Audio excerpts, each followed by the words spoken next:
El sábado 30 de marzo de 1968 nació en Montevideo Freddy Nieuchowicz Abramovich, el segundo hijo de Aida y Orlando, que creció junto a sus padres, su hermano Jorge y el abuelo David, en la casa familiar de Maldonado, entre Lorenzo Carnelli y Minas. Freddy no creció pateando la pelota en la calle ni jugando al rinraje con los amiguitos del barrio, porque prefería dedicar todas sus energías a escuchar la radio, al punto que no podía dormir sin un pequeño aparato de transistores bajo la almohada que escuchaba hasta que terminaba la programación. Tenía 13 cuando, con motivo de su bar mitzvah, le regalaron un radiograbador con auriculares que le permitió grabar a sus músicos favoritos, que iban desde Rafael Acarrá hasta los Beatles, pasando por Charly García y Los Abuelos de la Nada. Siendo adolescente, el hecho de vivir a la vuelta de Canal 10 le permitió ver todos los lunes las grabaciones de Decalegrón. Y mientras los demás reían, él observaba cuidadosamente la forma de trabajar de cada uno. Un buen día estaba escuchando el ranking 100.3 de El Dorado FM, cuando se dio cuenta de que la emisora quedaba justo frente a su casa. Cruzó la calle casi sin mirar, golpeó la puerta y se ofreció para hacer lo que le pidieran. Y le pidieron que hiciera casi todo, desde atender el teléfono hasta llevar sillas de su casa cuando recibían invitados. 2 años después, Daniel Figares le ofreció salir al aire en su programa El Subterráneo y nació entonces el licenciado Orlando Pettinati, que relegó a Freddy Nieuchowicz a la cédula y la credencial que recién había obtenido. Trabajó 2 años sin cobrar un peso, viviendo de pintar remeras, algo que había aprendido estudiando dibujo publicitario en la UTU Pedro Figari, hasta que el ciclo del programa terminó y el licenciado tuvo que tomarse licencia. Un día se encontró por la calle con Alfonso Carbone, quien lo puso en contacto con Emisora del Palacio, donde le propusieron hacer un programa propio. Pasó un verano entero en Las Toscas diseñándolo y el 15 de abril de 1991 se emitió por primera vez Malos Pensamientos, el programa que cambió la radio y se convirtió en el más escuchado de la historia. Pasaron 30 años en los que el licenciado se destacó además en televisión y hasta en teatro, pero siempre con Malos Pensamientos como buque insignia. A lo largo de 3 décadas, Petty cambió de radio varias veces, se casó y fue padre de Ami, hizo reír a varias generaciones y ayudó a otras tantas, que son parte de lo que él llama la mejor audiencia del mundo.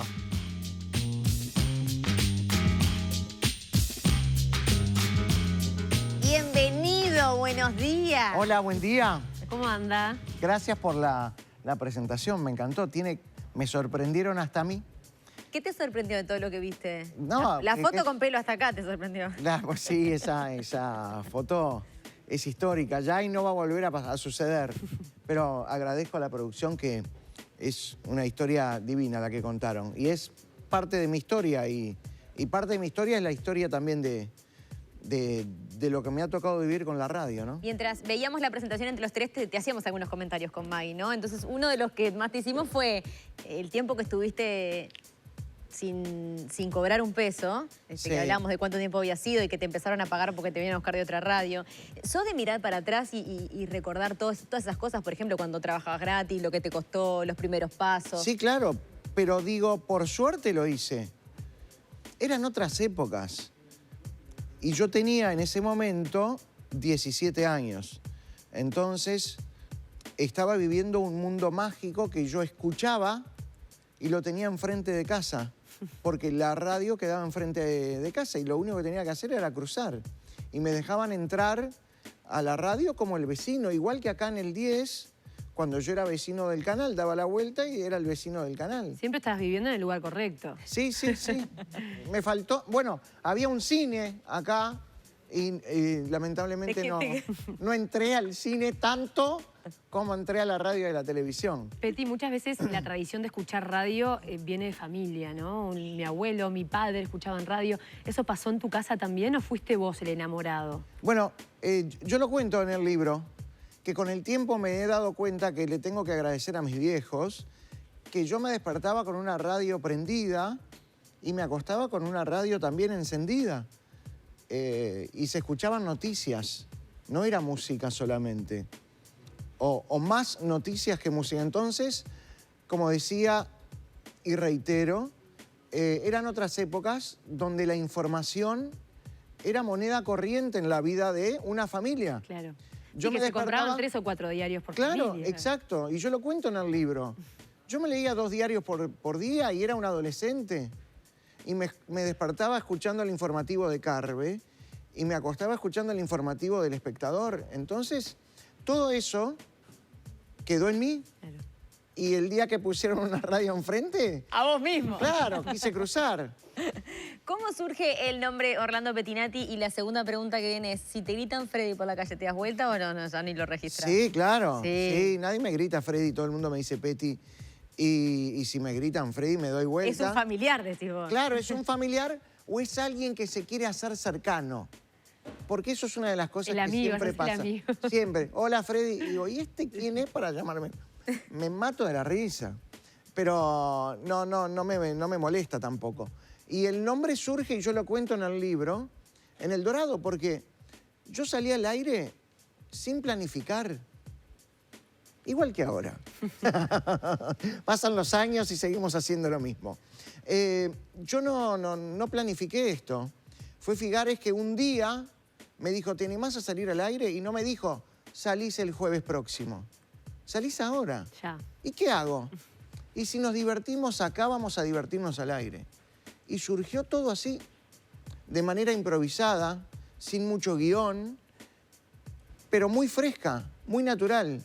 Y era sorprendente porque la radio, en esa época, y estoy hablando del 87, era muy musical todavía. Hay cosas Pasaron que... los años y arrancó Malos Pensamientos en el 91. Sí. Y ¿sabés qué pensaba, no? Estuve viendo tu nota que te hicieron en El Legado y vos hablas mucho de la autenticidad, lo que vos sos, lo que sos. Guste o no guste, sos lo que sos en tu vida personal y en la radio. Pero sos de las pocas personas que tiene un nombre ficticio que no se esconde atrás de un personaje. ¿Te ha servido de alguna manera? Porque generalmente los que tienen un personaje, un nombre ficticio, atrás de ese nombre ficticio hay toda una creación de algo diferente a lo que son en realidad. Sí. Y contigo pasa diferente. Es cierto, está bien. No me había puesto a pensar, pero yo no me escudo en un personaje. Claro. ¿Sabes qué pasa? Cuando arranqué siendo Petty tenía 17 años, 19 años. Entonces yo crecí con el personaje. Y crecí como ser humano, como persona, y crecí artísticamente con el personaje a la par. Y tampoco tengo por qué esconderme. O utilizar el personaje para decir algunas cosas que la persona podría pensar. ¿Cuáles, por ejemplo? Hablar de todo, hablar de todo. Yo no me escudo en un personaje, lo dice un personaje. No. Yo soy el personaje porque la gente sabe que el tipo que está hablándole al aire desde hace 30 años, entrando en la casa de la gente, es un tipo común y corriente como cualquiera, pero es auténtico. Y a eso iba, ¿no? Y yo lo cuento en el libro. La autenticidad quizás sea uno de los secretos de por qué el programa sigue a lo largo de los años teniendo el éxito que tiene, ¿no? Claro. Porque la gente sabe a quién va a escuchar. Y te habrá visto madurar también, porque son 30 años, es una vida. Es así. 30 años es una vida. 30 años de radio, es 30 años en la vida de una persona.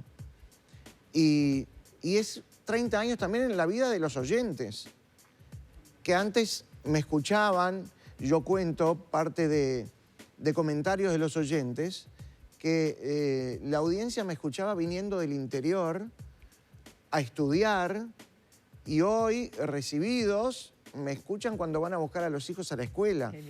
Y me escuchan los chicos y los abuelos, que antes eran 30 y pico. Es increíble, pero lo que más me cuesta entender es cómo con 23 años, hoy tengo 53, de manera inconsciente me animaba a hacer cosas. Claro. ¿Y a qué le debes el éxito? ¿Por qué tiene tanto éxito este programa y los años pasan y trasciende de generación en generación y pasa lo que pasa con la mejor audiencia del mundo? Sí, bueno. Mandale un beso a la audiencia. Es que el secreto es la audiencia también. Es mi inconsciencia al ser un provocador. En los 90, cuando no existía nada en la radio, era todo música, siempre se me tildaba de rupturista o provocador. Y el programa es provocador. Y yo también soy un provocador. Y creo que lo que hice fue provocar en la gente cosas para que la gente se anime a utilizar el micrófono de una manera que antes no lo utilizaba. La gente sale al aire a contar cosas que en ningún otro programa lo cuenta. Y que seguramente y muchas veces, y también lo cuento en el libro, no se lo cuenta a la familia. Claro. Esas Una son las especie de cosas. diván. Claro, esas son las cosas sorprendentes que yo encuentro en el programa. Que la audiencia sale al aire contando cosas que ni se las cuenta a la familia. Y todo esto, o mejor dicho, el libro, todo esto, toda esta historia, fueron horas y horas de charla y horas de entrevista y de escuchar programas con Esteban Leonís, que es el periodista, el docente y el escritor que escribió el libro. Claro. Y 30 años, como decíamos, es una vida.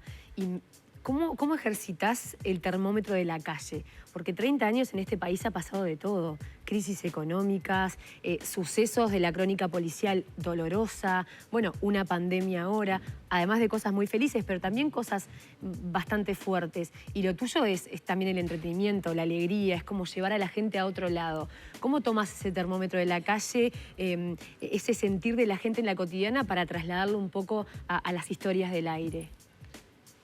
Mira, yo dejo siempre que la audiencia sea quien, perdón, me guíe al contar cosas y también al provocarme a mí a decir algunas cosas. Claro. Yo no soy el mismo que a los 25 años o a los 30, que era un inconsciente que no se preocupaba mucho por la realidad o por mi propia vida. Era un pibe soltero, no tenía muchas responsabilidades. Los años pasan y yo me transformé en un padre de familia, un tipo más adulto, más centrado, más ubicado, aunque no dejo de ser el inconsciente de siempre. Y eso hace que los años pasan, los gobiernos pasan, las crisis pasan, los grandes problemas pasan. Pero yo, más allá de la realidad social de un país, me centro en el libro en la realidad de cada oyente. Para mí, que un oyente me diga, tuve un accidente con la moto y estuve 8 años postrado sin poder moverme y lo único que me sacaba una sonrisa era el programa, para mí ya es suficiente. O chicos o gente que me escribe, mi padre te adoraba desde siempre y tuvo una enfermedad terminal y lo único que lo sacaba de ambiente, para utilizar un término médico, era escuchar el programa. A mí se me eriza la piel todavía con esas cosas. Qué lindo. Cuando le cambias la vida a la gente, aunque sea unas horas por día, para mí ya cumplí. El poder transformador de la palabra, además, porque no es más que eso, ¿no? Sí, sí, la radio es mágica. La televisión también es mágica. Y aparte están los que te hacen llegar Hay que estas saber hacer los historias. trucos, ¿eh? Pero pasanos todos los piques. Están los que te hacen llegar estas historias y los que no. Hay un montón por todo el país y vos, algunas historias las llegás a conocer y otras no, pero en cada rinconcito hay gente y están pasando estas cosas, de gente a la que le sacás una sonrisa, le cambiás el día, la acompañás y formás parte de su familia. Pasa que el programa, cuando arrancó, era un programa capitalino, era de Montevideo. Y en el año 2004 decidimos hacer una cadena para todo el país. Y los tiempos han cambiado tanto que me escribe la gente a través de mensajes y me dice, te estoy escuchando en el tractor.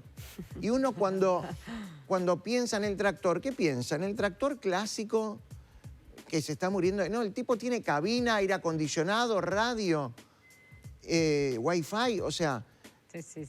todo ha cambiado, la tecnología ha cambiado. El programa nace con comunicación con la gente a través de cartas y telegramas. No, te lo imaginás y no lo puedes creer. Y algunas cartas las tengo. Qué bueno eso. Y faxes, ¿entendés? ¿Qué pasó con el fax? La gente, capaz que hay algunos chicos que no saben ni lo que es el fax. pero el fax habitualmente se usaba desde el punto de vista comercial en las empresas. Y un oyente un día, y esta historia también está en el libro, un oyente un día al aire me dice, ¿cuál es el número de fax?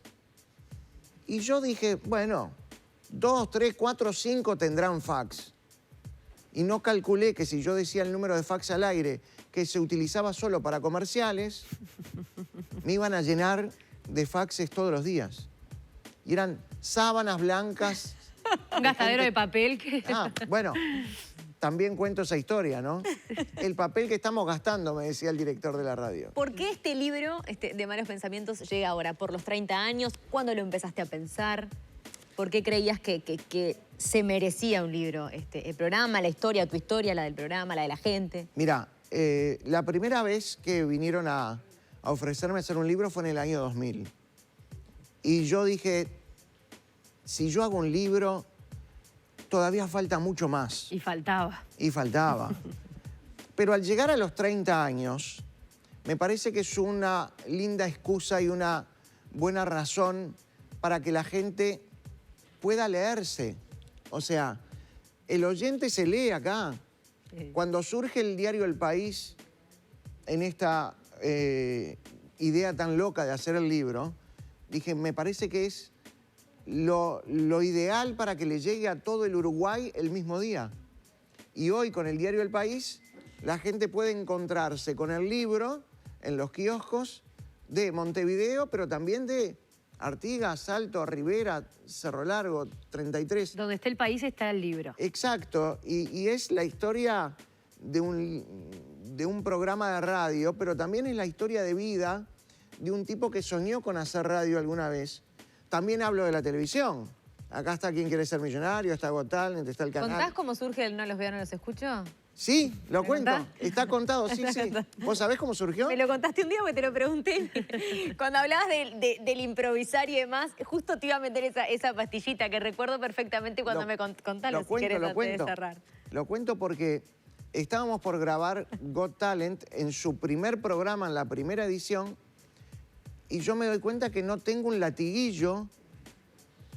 Al ser el jurado más exigente, el destructor de sueños, como dice Natalia, dije, yo tengo que tener un latiguillo que me identifique. Que me haga más malo. Claro. Y hablo con el productor, con los guionistas, nadie había pensado nada. Listo, voy al baño. Estaba en el baño haciendo pis. Por suerte. Sí, y empiezo a pensar, hasta que me doy cuenta que la audiencia va a estar atrás mío. Y que yo, al estar con todos los demás jurados, no los voy a ver. Pero sí los voy a escuchar cuando me abucheen. Entonces dije, no los veo, no los escucho. Y surge así, está contado acá. Porque no es solo la historia de Malos Pensamientos, es la historia de mi vida y yo estoy feliz de poder haber hecho esto. Quiero agradecer a la gente del país, quiero agradecer a Esteban Leonís, quien ha escrito este libro de una manera muy linda, muy agradable de leer para que todos los oyentes y los que no son oyentes también puedan disfrutarlo.